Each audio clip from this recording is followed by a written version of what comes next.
परमात्मा का धन्यवाद करते हैं। तो आज परमात्मा ने आप लोगों के लिए क्या संदेश भेजा है। परमात्मा का कथन है कि जिस क्षण तुम मुझे समझ जाओगे तो समझ जाना कि मैं तुम्हें अब अपना प्रिय शिष्य मान रहा हूँ। तुम मेरे प्रिय पुत्र पुत्री और शिष्य की भांति हो। कहने का तात्पर्य ये है कि इस धरती लोक में सकारात्मक शक्तियाँ और नकारात्मक शक्तियाँ भली भांति प्रदान की जाती हैं। सकारात्मक शक्तियाँ आध्यात्म के आधार पर होती हैं और नकारात्मक शक्तियाँ वो नकारात्मकता को फैलाती हैं। कुछ ऐसी शक्तियाँ जिन्हें हमें नहीं ज्ञात होते हैं लेकिन फिर भी वो आपको पीड़ाएं प्रदान करती हैं अप्रत्यक्ष रूप में,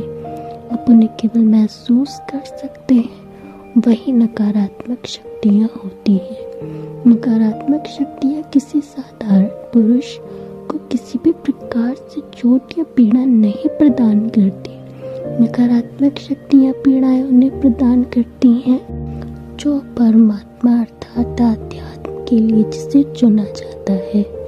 पहले तो उन्हें नहीं ज्ञात होता है कि वो आध्यात्म के लिए चुने गए हैं, लेकिन जिस क्षण उन्हें ये ज्ञात हो जाता है कि वो आध्यात्म अर्थात सकारात्मक शक्तियों के लिए चुने जाते हैं इस धरती लोक में, तो नकारात्मक शक्तियाँ आपके ऊपर आक्रमण करती हैं जो कि अप्रत्यक्ष रूप में करती हैं।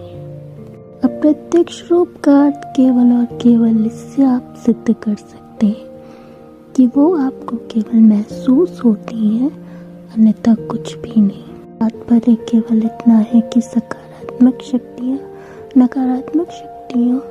सकारात्मक शक्तियों को परेशान क्यों करती हैं और आध्यात्मिक मनुष्य से आध्यात्मिक प्राणी को नकारात्मक पीड़ित करती हैं। तात्पर्य केवल इतना है